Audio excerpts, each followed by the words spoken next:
Vous regardez Tchad 24, merci d'être avec nous au sommaire de cette édition. L'heure est à la reconstruction. Après les durs moments entraînés par les inondations en N'Djamena, les habitants de Oualiangomna, un quartier de 9e arrondissement, ont essayé de retrouver leur vie. 5e jour des campagnes pour les élections couplées au Tchad des candidats où les partis représentés se manifestent à travers le pays. Et puis au Cameroun, la délégation régionale du ministère de l'élevage, des pêches et des industries animales de l'Ouest est en sensibilisation des masses en vue de protéger les consommateurs contre les zoonoses et les torsis-infections alimentaires d'origine animale et halieutique.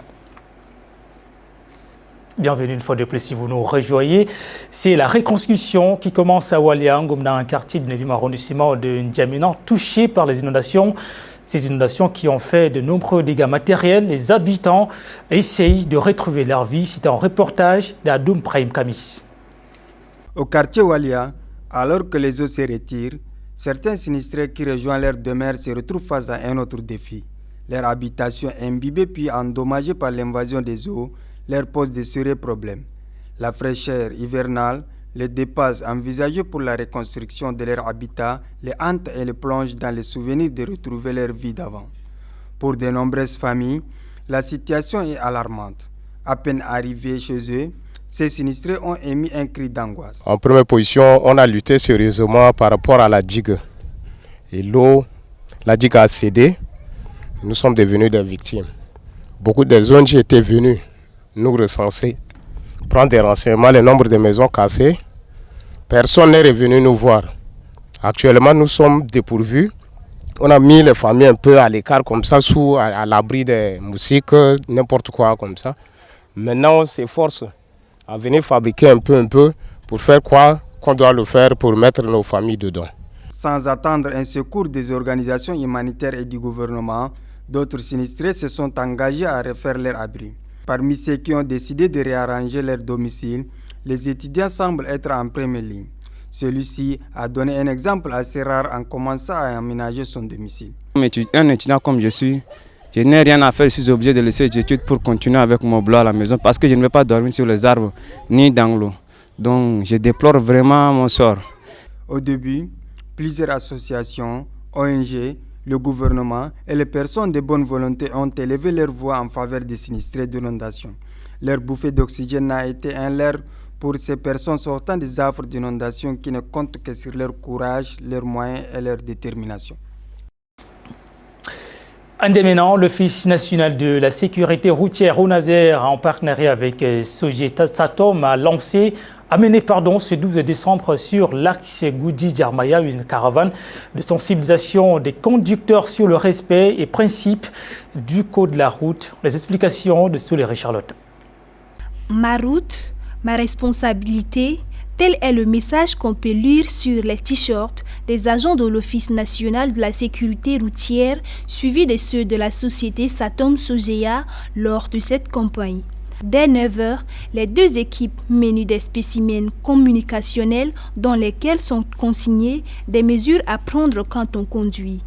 Leurs responsables ont pu aborder les conducteurs pour leur imposer ou les rappeler les mesures pour une conduite responsable. Parmi celles-ci figurent la conduite avec prudence, la limitation de vitesse suivant les lieux, le non-usage du téléphone quand on est au volant, l'interdiction de conduire sous l'effet de l'alcool et le port de casque.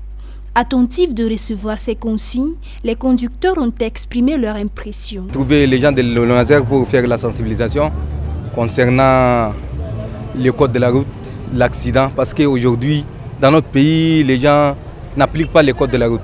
Et surtout les gens qui sont alcooliques ou bien qui prennent des choses de n'importe quoi, qui diminuent leur vitesse pour qu'on soit respecté, on respecte la route et le code de la route.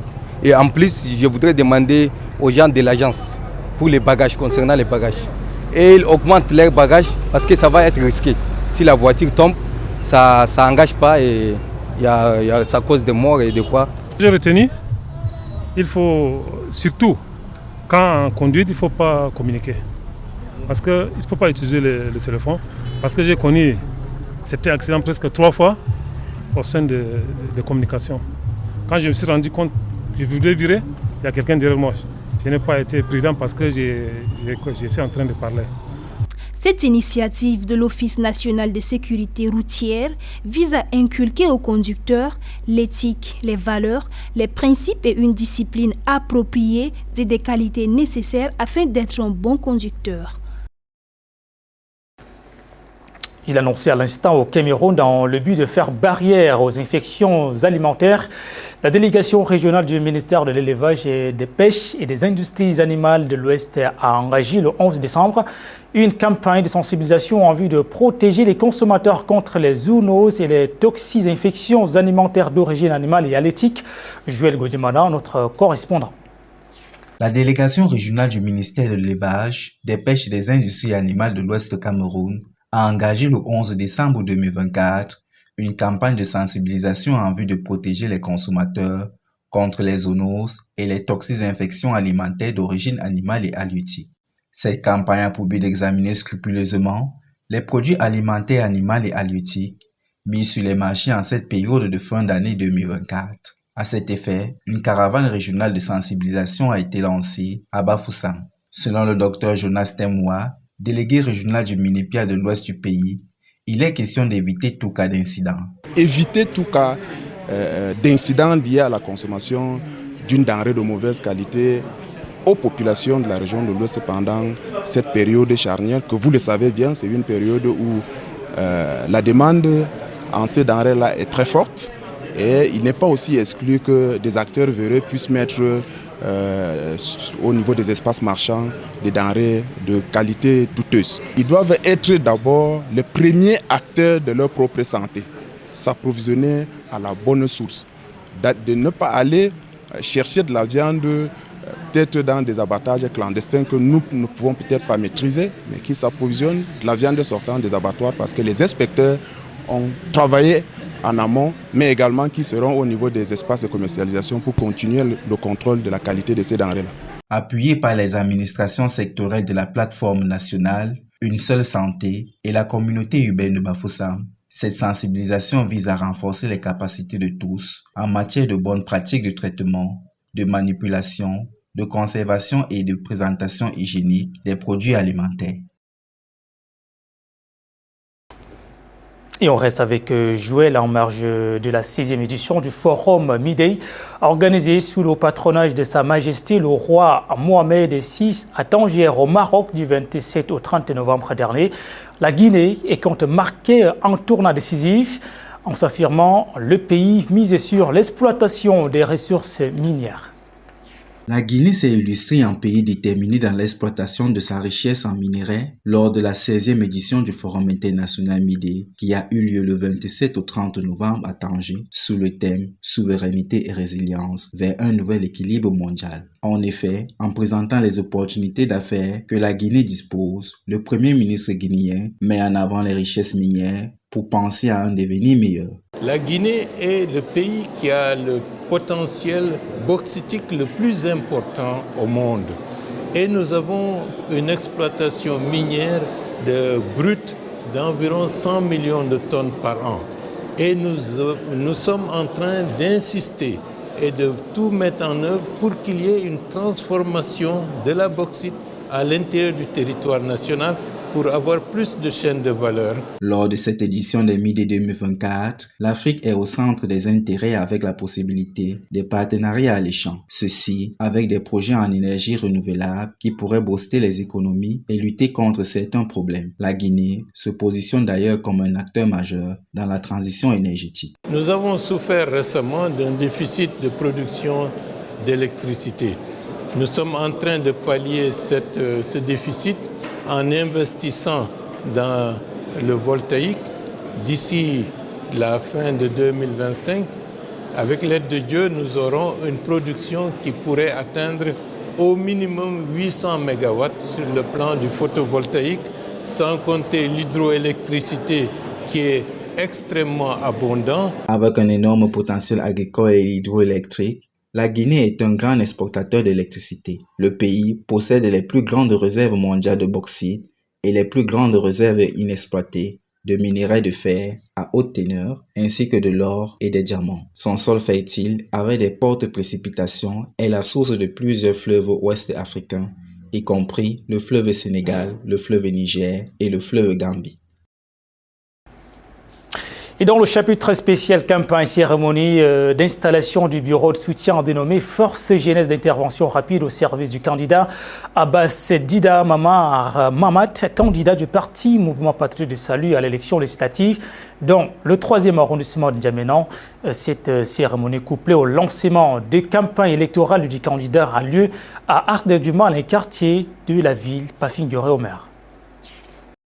La coordination Force Jeunesse d'intervention rapide dont le bureau exécutif, composé d'une vingtaine de membres, est né pour défendre la cause de Abbas Dida Mamar Mahamat, candidat du mouvement patriotique du salut, au triple scrutin du 29 décembre prochain. À l'installation des GIR, son coordonnateur Moussa Mahamat a assuré que son équipe se mettra en œuvre pour appeler la population du 3e arrondissement à voter tous les candidats du mouvement patriotique du salut et surtout Abbas Dida Mamar à l'élection législative. En tant que coordinateur du bureau de soutien Force Jeunesse d'intervention rapide, je tiens à réaffirmer notre engagement à accompagner l'ensemble des candidats du MPS au 3e arrondissement. Ce bureau, composé de jeunes et de femmes motivées, se veut un moteur de mobilisation et d'action. Invité pour officier la cérémonie d'installation, Abbas Dida Mamar a aussitôt lancé sa campagne pour son portefeuille à la prochaine Assemblée nationale. Il en a profité pour expliquer comment l'électeur doit se prendre pour voter son candidat en face des bulletins comportant 3 modes de scrutin. Le bulletin bleu représente le bulletin des élections législatives. Nous avons 3 couleurs de bulletins: bleu, jaune et rose ou rouge. Donc, ça, c'est les 3 bulletins que vous aurez devant vous le jour des élections législatives. Jaune, provincial ou mairie centrale. Rose ou rouge, c'est pour l'élection, la mairie de la commune du 3e arrondissement. Le moment de faire de promesses en l'air étant arrivé, le candidat Abbas Dida Mamar Mahamat a annoncé que dès les jours qui suivent l'installation de ce bureau, il n'entamera que l'aménagement des routes du 3e arrondissement de la ville de N'Djamena. Le mouvement pour l'unité et le renouveau MUR a lancé en N'Djamena à sa campagne électorale pour les élections législatives provinciales et municipales ce mercredi 11 décembre au terrain appelé communément Zenbada, Néronel Flora. C'est dans une ambiance conviviale et euphorique que les militants et militantes du mouvement de l'unité et le renouveau du 5e arrondissement ont accueilli leur candidat à l'élection législative. Mohamed Moussa Ali, pour lui, le temps est venu pour faire passer le message essentiel du parti pour sensibiliser toute la population à sortir massivement voter le 29 décembre prochain. Le candidat du MUR dans le 5e arrondissement déroule son programme politique. Cette décision mûrement réfléchie, portée par le désir à servir notre commune du 5e. Je suis convaincu que chaque voix compte et que notre engagement collectif peut faire la différence. Ensemble, nous pouvons relever les défis qui se présentent à nous, promouvoir des initiations innovantes et œuvrer pour un avenir meilleur pour tous. Le mouvement pour l'unité et le renouveau se lance dans la course pour obtenir des sièges à l'Assemblée nationale dans les communes et à être à la tête dans les provinces. C'est un programme large que présente la candidate du parti dynamique de l'Alliance républicaine pour la commune du 8e arrondissement de N'Djamena, à Kaltouma Outman Mardia. A suivi cet extrait proposé par Jessica Feringa. اللي خلاني أنا اتقدمت في الانتخابات ده يعني عندنا مشاكل كتير في تشاد. Ce qui m'a motivée à me porter candidate, c'est la multitude des problèmes auxquels nous faisons face ici au Tchad. En effet, comme vous le savez, une personne qui se trouve éloignée des réalités locales ne peut avoir un impact significatif. Il est essentiel de se rapprocher des enjeux du terrain. C'est pourquoi nous avons décidé d'apporter des idées nouvelles afin de contribuer au développement de notre pays. Il existe plusieurs défis à relever, notamment dans les domaines de l'éducation, de la santé et de la culture, où la population tchadienne souffre considérablement à raison du manque d'infrastructures sanitaires adéquates, souvent inaccessibles financièrement. Ainsi, je m'engage à prendre toutes les mesures nécessaires pour qu'une fois élus, nous puissions mettre en œuvre cette nouvelle vision afin de surmonter ces défis dans la commune du 8e arrondissement. Et puis le parti Mouvement pour la liberté, la paix et le renouveau du Tchad est lancé également officiellement ce 10 décembre à Matekaga, sa campagne électorale pour les législatives, pour le compte du département du Mandul oriental. Dominique Didio est notre correspondant. Matekaga, un canton situé à 25 km chef-lieu de la province du Mandul, est le point de départ de la campagne du MLPRT pour les législatives dans le département du Mandul oriental. Natif de la localité, Ngitolabay Évariste, tête de liste, et son second Nelumta Djadina ont reçu un accueil de taille dans cette localité.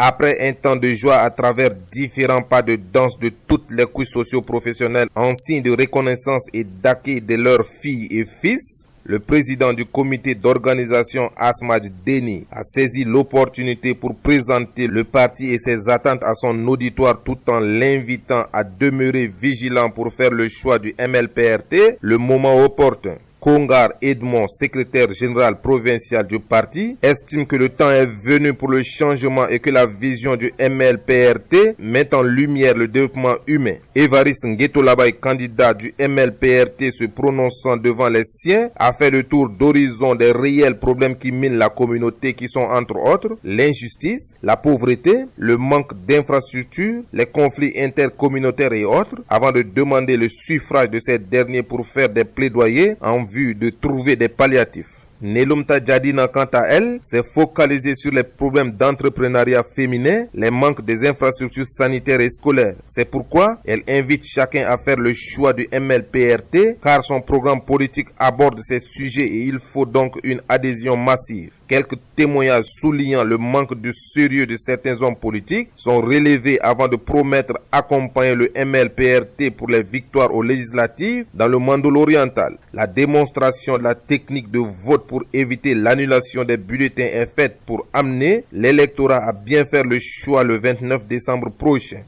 C'est tout pour cette édition, mesdames et messieurs. Merci à vous de l'avoir suivi. Restez accompagnés de nos programmes.